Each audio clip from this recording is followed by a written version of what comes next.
So 50,000 years prior to the setting of the universe, you got all these Nanon hosts acting as members of the Galactic Council, and basically these Nanons love conflict. And whenever there's a conflict of wits between two Nanon hosts, unclaimed Nanon colonies will attach themselves to the winner. And that's pretty much what the Galactic Council is all about. It's all about setting the stage for these conflicts and then dictating the rules of how they're actually fought. 50,000 years before, there are a couple members that went rogue and stopped listening or paying attention to what the Galactic Council was putting forth in terms of rules. And once they did that, all hell broke loose. The universe shattered into just millions of different fragments.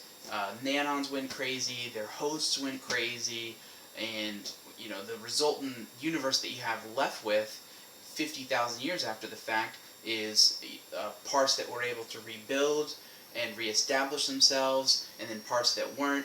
You have all kinds of technology everywhere that's run on the power of nanons that are inactive or broken or destroyed, and people are it's a crazy time in the universe where all the players represent this Nanon host that's trying to make their way in this anything is possible universe. What happens when players are fighting a battle against each other? They jump to this area within the universe. Nanon hosts can pretty much teleport wherever they want within the universe. But they're teleporting around to find these Nanon colonies that are unclaimed that they can claim and harvest for themselves to become more powerful. So when two are fighting, they found this hotbed of colony action and they're trying to claim them. And they jump to the area, they build a spaceship, they use their nanons to build a spaceship from practically nothing. Then they get out into the universe and they start trying to collect. But while they're clashing heads, they are harvesting these nanons out of space and then transmitting those nanons, a portion of them, to the Galactic Council. And in exchange for this, you get an influence with the acting Galactic Council members, who then are able to help you acquire equipment and contracts that make you more capable of beating your opponent. And that's why I think the card creation and the lore writing and all the different ways that Galactic Council players can contribute to the universe, this is why it makes sense.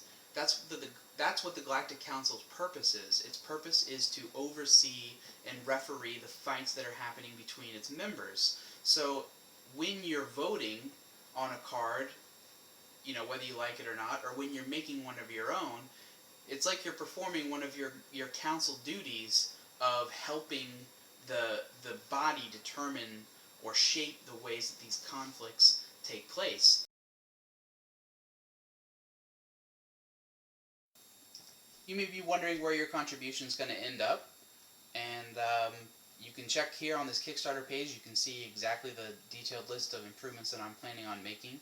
But in general, the more contribution that you give, the better the game environment's going to be. I'm a great back-end designer, but I think that what's lacking right now is a visual front aesthetic, and I'm really happy to be able to use some of this Kickstarter money to hire the most qualified candidate to get that accomplished. I love the art that we have so far, but there can always be more. Since it's a user-generated content kind of feel, more art's going to mean more capabilities for everybody to be making more cards, which, that's what the whole project's about. Given that I'm a big stats nerd and I want a lot of statistics and data to analyze, your contribution is going to go to better database storage solutions so that I can collect more data in a faster, more efficient way that's not going to hinder the performance of the game environment. And your contributions are really going towards more features. If you check the prototype out, it's skeletal. There's a lot more fleshing out that I can do. There's just so many different features that I can imagine coming up with, and your contributions are going to go towards making sure that those features see the light of day on this site. And finally, you may be wondering what happens if I don't hit my funding goal.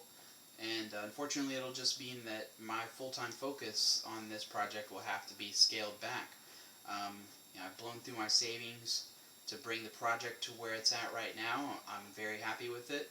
But if I can't hit the funding goal, then I'm just going to have to scale back how much work I'm, pouring into it.